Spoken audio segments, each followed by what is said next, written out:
Hi there, this is Mckenna Canty.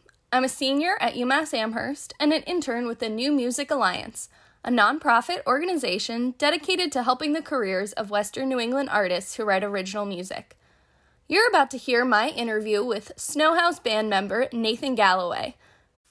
Hi there, Nathan. Thank you so much for taking the time to talk to me today. I really appreciate it.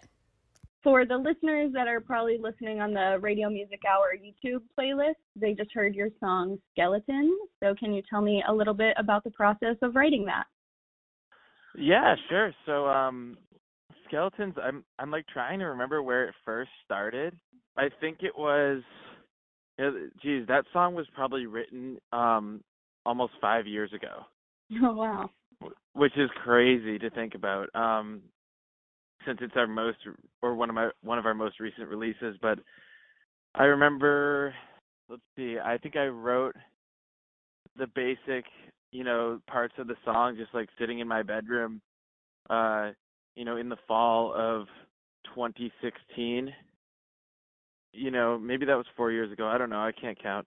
But I think it was, I was inspired, I guess, by some experiences I'd had with a friend who was going through some addiction issues at the time.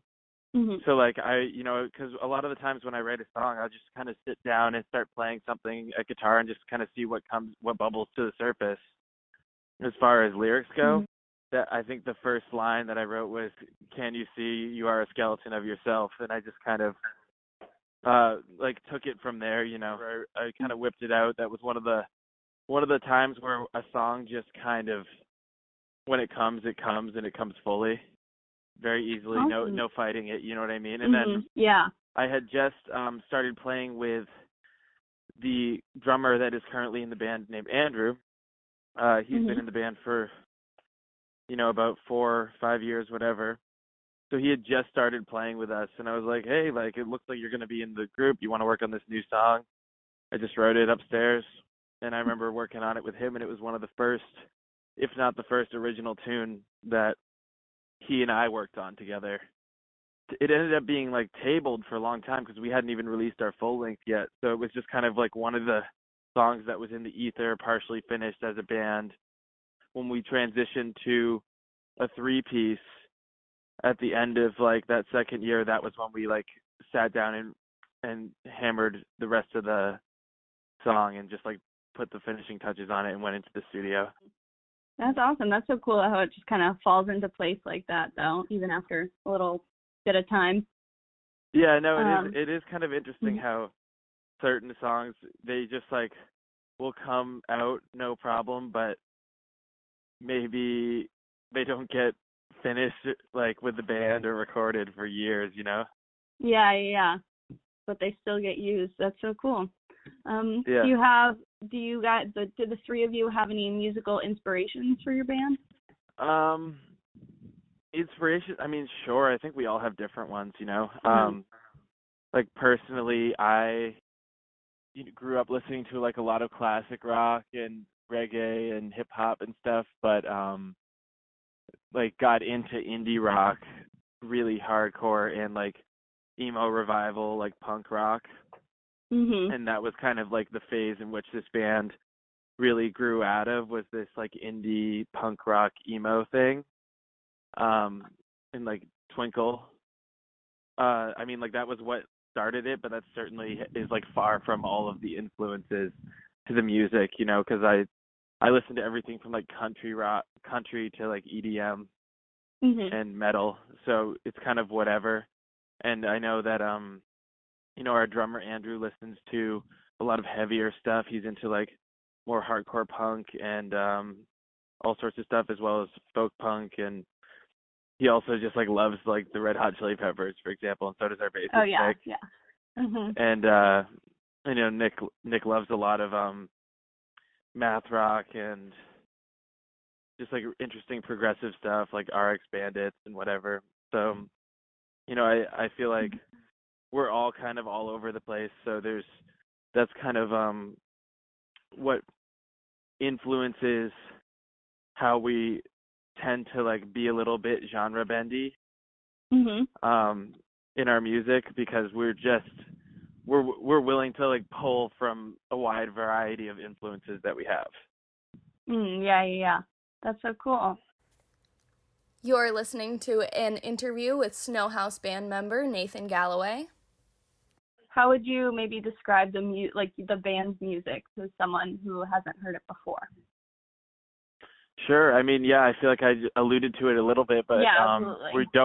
we don't stick really strictly to one genre. I would say, I mean, we call ourselves a shred pop band, which is a name that we made up just because it's, I think at the core of the music, it's catchy, hence the pop, and really I don't know, really shreddy parts. I don't know how else to say it. It rocks. That's awesome. So yeah, definitely. I think it fits from what I've heard. Yeah, that's perfect.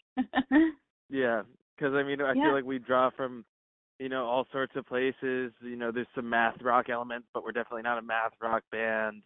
There's rock and roll. There's punk. There's indie. There's even some stuff that draws on like EDM and whatever, it's kind of just, it's all over the place, and we like to mishmash parts together and pack a lot into a tight, catchy package, Yeah, definitely. Do you guys have a favorite experience of performing live together? I'm not quite sure. I guess, it's crazy. Thinking about that question for me is difficult because there's been so many lineups of the band, and it's existed for so long. So I mean, I think I have like good memories from years and years, but I think about and I don't even know who was in the band in the memory that I'm thinking of, which is really funny. But I know Andrew was, at least. I can't remember if it was a me, Andrew, Nick show. I think it was playing at Great Scott in Allston, Mass, which has since gone out of business, which is sad. So yeah, like this, I just remember playing a really packed show at Great Scott with Daisy Bones and Cheem and one other band, I think, and I feel bad because I don't remember what the other band is, and I'm sure it's like one of my good friends, because I just remember it being like a total homies bill, and like everybody came, and it was just cool. It was just one of those sets where like everything went right, and I didn't feel, I think I hadn't slept in like days, and I was coming back from California. I think I got picked up from the airport by someone I barely knew, and who like I had met from playing shows in Boston, and like we got like dinner and a beer, and I remember just being like so disheveled and tired, and getting to that show, and and just being like, well, all right, I'm doing this, and it was just, I don't know, it was like one of the most natural performances of my life. You know what I mean? Yeah, that's awesome. It just kind of happened. That's so funny. And I was wondering if you've had a favorite experience, like recording a song or maybe a music video, something like that. Definitely the music video for Flick My Bick. That was one of the funnest things I've done in this band ever. Like, just, it was so low key. Like, one of our housemates, Gabe, who plays in a group called Dead Mall, they were always putting out videos. They're like, oh, we'll do a video for you guys. And Gabe just basically followed us around with a couple cameras. We went to a bunch of different spots locally with our instruments and brought some like random costumes. Like, I don't even know, we had like a big cat head, and I had like a pair of grills, and it was just stupid. And we just filmed the song a bunch of times of us kind of dancing around and being goofy and making it up. And it was fall, and it was really nice outside. And I think, I don't know, we just all had a lot of fun with it. And it was really low pressure, and the video came out great. So I don't know. Yeah, that sounds awesome. It sounds like super candid and fun. Yeah, exactly. Yeah, well, that's all the questions I have. Thank you so much for talking to me today. I really appreciate it. No, you're welcome. You just heard an interview with SnowHaus band member Nathan Galloway. This is Mckenna Canty signing off for the New Music Alliance, a nonprofit organization dedicated to helping the careers of Western New England artists who write original music.